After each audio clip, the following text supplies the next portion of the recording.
Hello. I don't know how to start this. Welcome to a backyard. A very large backyard.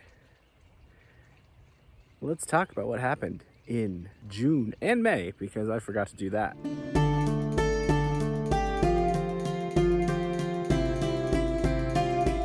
This is Pete from the Ponderings of Pete, and we're going to see how long I can hold my arm up with this in my hand.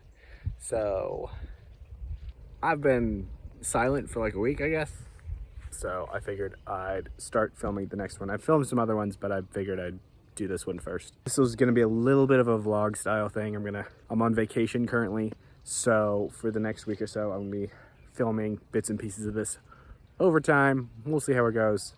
This is the May and June wrap up. You wanna talk about Olympics? Olympics, what happened there? Hermes sadly did not win. My team was amazing and we read a lot of books, but it was not enough. We were not as glorious as Team Snow Miser. Sadly, we lost. But on the bright side, Team Zeus did not win. And that's the real victory here. The victors were Team Poseidon, and I acknowledge that. I only wish. But yes, my team was great. I really enjoyed them. I hope to see you guys out there, Team Hermes, on Shelf Space. And stick around.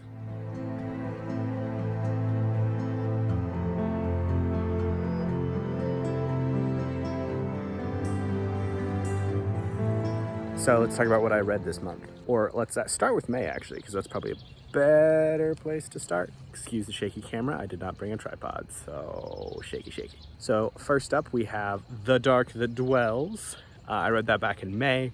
Really loved it. This is by self-published authors, Matt and Ryan. They're great. I read this as part of Shelf Published. That was our monthly read for May. Really compact.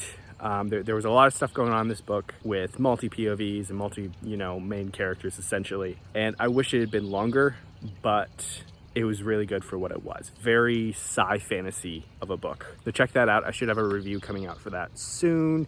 The next book that I'm going to talk about is, I looked at my list of books that I read in May and I was like, wow, it's only been 2 months since I read this because it feels like a lifetime.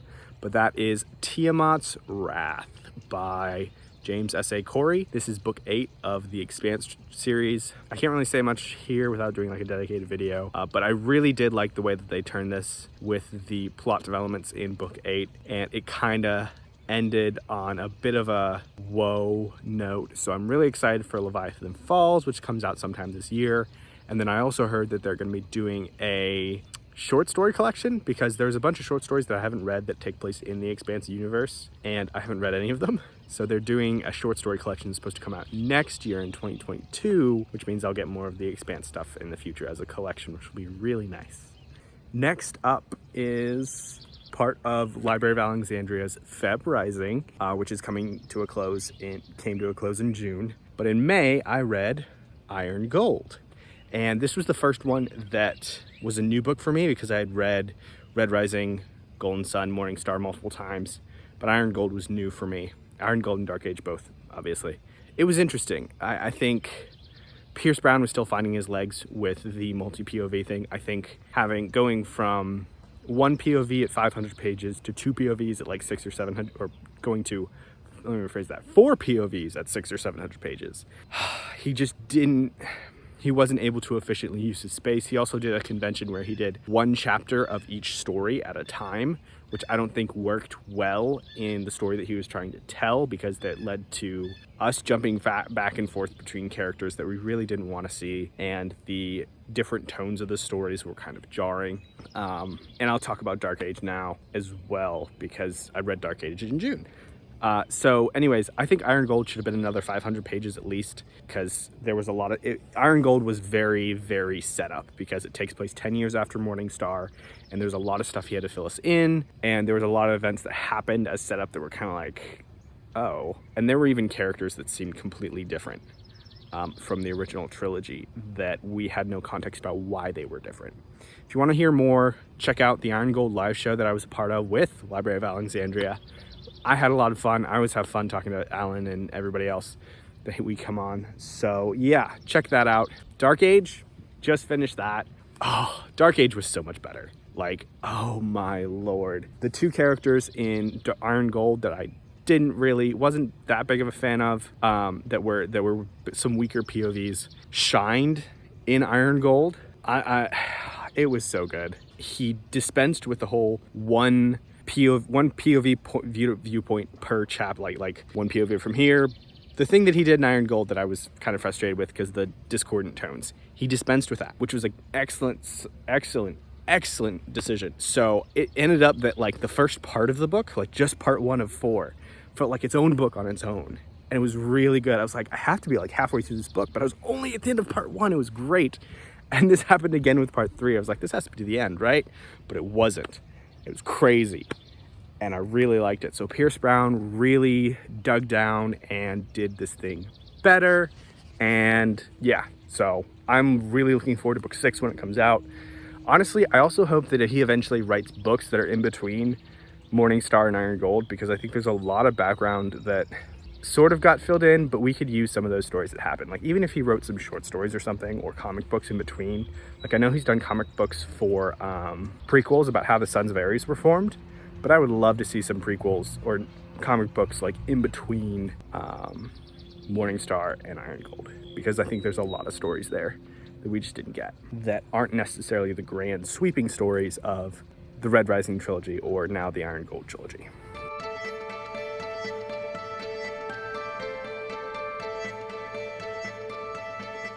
So, what else did I read in May? The last book I read in May was Reaper's Gale. Malazan Book of the Fallen, book 7. This was my favorite one. I don't know, I talked about this in my Malazan video. Go check that out. Reaper's Gale was my favorite. Like the movement of the Marines. Like I love the Marines in Malazan. I think Erickson does an excellent job of writing the Marines. And there was enough spider webs that kind of allowed me to do my whole, oh my gosh, all things are coming together and trying to figure out what's happening type of deal. It was just so amazing. Go read Malazan if you haven't. It's a beautiful series. It's long. It's slightly confusing sometimes, but it's good. I think it's definitely worth it. And then in June, I read Toll the Hounds, which was not my favorite. I don't think it's the worst, but it definitely wasn't my favorite because of the slog that is 3/4 of the book. But the ending of Toll the Hounds was very, very good. And we'll see, because it feels like the ending was very spiderweb coming together, and like you find the center of the web and Sanderlanche type of deal, and everything comes together, and yet everything goes awry. And it feels like at least some setup for the last 2 books, Dust of Dreams and Crippled God. But we will see. I'm starting Crippled God. I'm taking a month off of Malazan here in July. But in August, I'm going to get back with Dust of Dreams, and then September, Crippled God, to end this 10-book journey. So I'm excited for that. Hopefully I'll be doing reviews and stuff and more videos on that in the future as I do more and more Malazan content. Malazan's great. Go read it. And then after, of course, I'm going to be doing a reread, doing and reading a lot of the Isolmont books as well.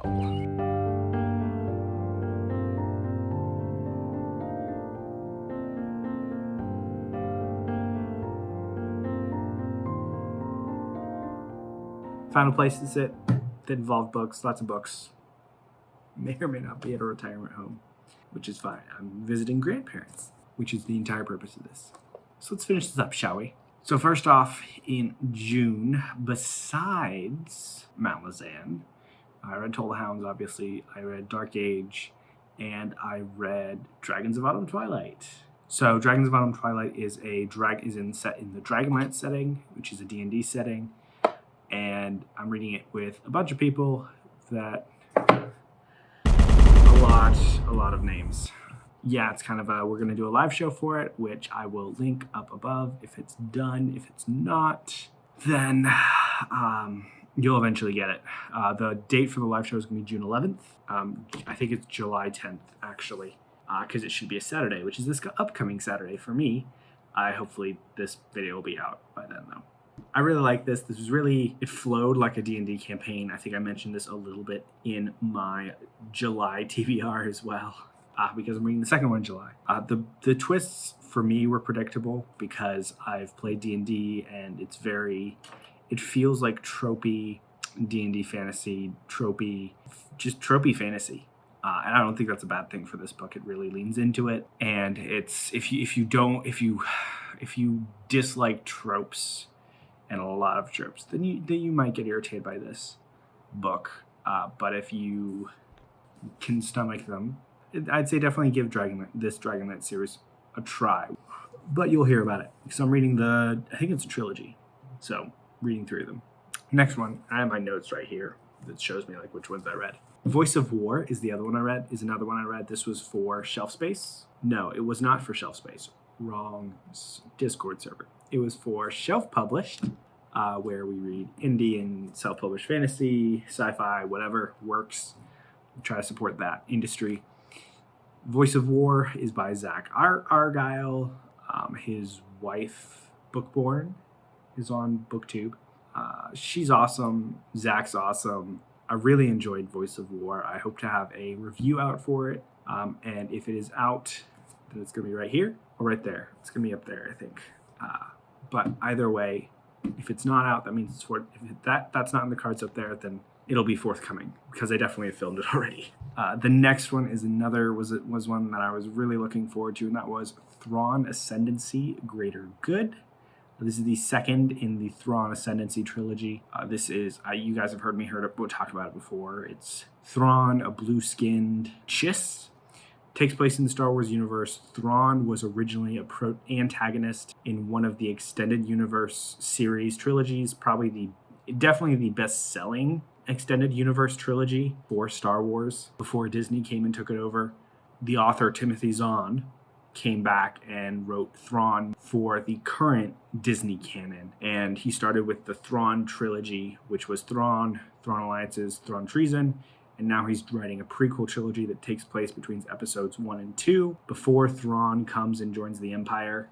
And that's Thrawn Ascendancy. And this is the second book. The third book comes out later this year in November. I've really enjoyed getting a handle on the Chiss and seeing Thrawn beforehand. I think there was a lot less of Thrawn in this one than there was in the first one, and that was kind of disappointing. But you got to see more of the Chiss society, which was interesting in its own right. But with all that there's some weird name stuff, like your family name comes first. So just how everything goes, like you'll have and so Thrawn's full name is Mithron Nurodo. Probably not pronouncing that right because weird names. But he comes from the Myth family. So if you have 4 people, their full name will all start with Myth. So that's always interesting. And even their shortened names, all of the shortened names of people from the Myth family start with Th. So Thrawn, Thalia, things like that. I can't remember all. Thalian. And they're all start with the same letters, which is low-key kind of confusing. That was a good book. Check out the Thrawn books if you really want to get into more of the Star Wars books, because they're always great. The next book that I read was another. These last two were really good. One more than the other because Shadow of the Gods. I did a review on this. It's up. Check it out. It's great. This was my first John Gwynne book, and I really liked it. I think the multi-POV was interesting at first. I think it was kind of jarring because we would go from intense drama to training session.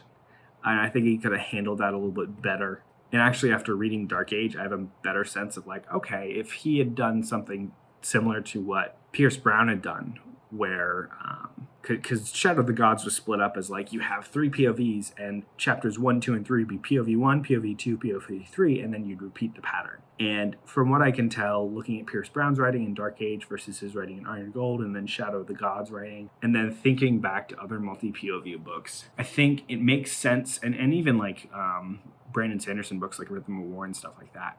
If you stick to the 1, 2, 3, 1, 2, 3, 1, 2, 3, not trope, but construct. If you stick to that as like a construct or outline, or I can't think words right now, it's fine. If you stick to that in a book, it's going to hinder you and cause at least some sort of jarring, like it does in both Iron Gold and Shadow of the Gods. I think John Gwynne definitely did it better than Pierce Brown did in Iron Gold, because near the end, like, the whiplash wasn't there because everybody was like similar similar vibes essentially in their storylines. I think it's better to, when you have multi-POVs, just to give however many chapters you need to one POV, and then figure out where with like almost like write if you're gonna have 3 POVs, write 3 separate books first, and then figure out where they're gonna piece together. I'm not a fan officially of the 1 2 3 1 2 3 1 2 3 because I haven't seen it done amazingly before. John Gwynne did it pretty well, but I think he still could have done better if he had done like, I'm gonna do 3 of Elva's chapters or whatever, and then Elvar's chapters, and then do so many of whatever, versus the 1 2 3 construct thing. The other book, the last book that I read, I think this is probably my favorite of the month. Yeah.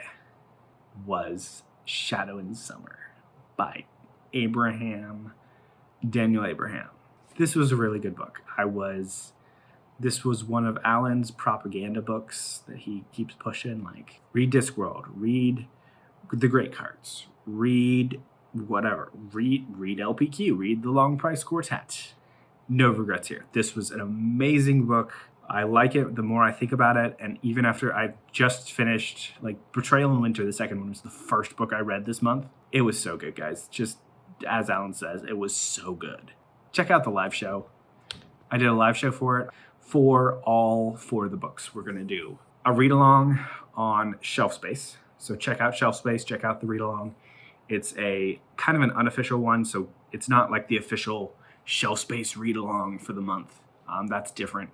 But check out, there's a read-along channel down near the bottom of the Discord. We're going to do that for all 4 month by month. So June was Shadow of the Gods, July is Betrayal in Winter, August is An Autumn War, and September is The Price of Spring.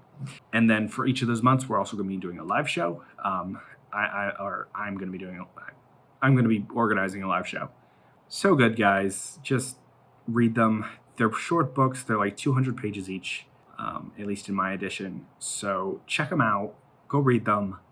You can catch up if you haven't started yet. But if you have started, come read with us and talk with us on Shelf Space. They're really good. They're really political. They don't flow like a really action-heavy book. They're like, there's very little action in these books, but things happen. Like political thing happens, and you feel the weight of it to a certain extent because because you see things are changing. Like knowledge is imparted to XYZ character, and then everything changes for XYZ character. It's not like somebody's killed in front of them and something and everything changes. It's like little things happen, big things happen. There's intense conversations, and the magic system is amazing. I mean, this is the first book in a while that I could genuinely say that, hi, this is a magic system I really haven't seen before. Like, it's unique. So check it out. I feel like I talk in a monotone for a little bit, but I'm really excited about this, guys.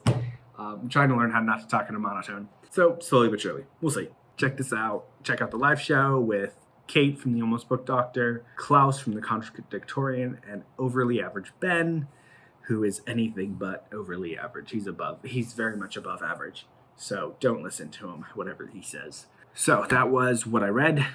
Let me know, what did you read some of the books that I've read, and did you like them? Did you hate them? Are you looking forward to reading some of these books? As always, there'll be links down in the descriptions if you want to buy the books that I've talked about. There are affiliate links, which means I will make a small percentage if you do end up buying the books, which, I would appreciate, simply because I'm trying to save money to buy a house eventually. Hopefully the next 2 or 3 years. We will see, which means I would get a personal library, which would be great. So yeah, adult things. Have a lovely night, everybody. Get some rest, get some sleep. Yeah, thanks for coming. Like, comment, subscribe, all that jazz.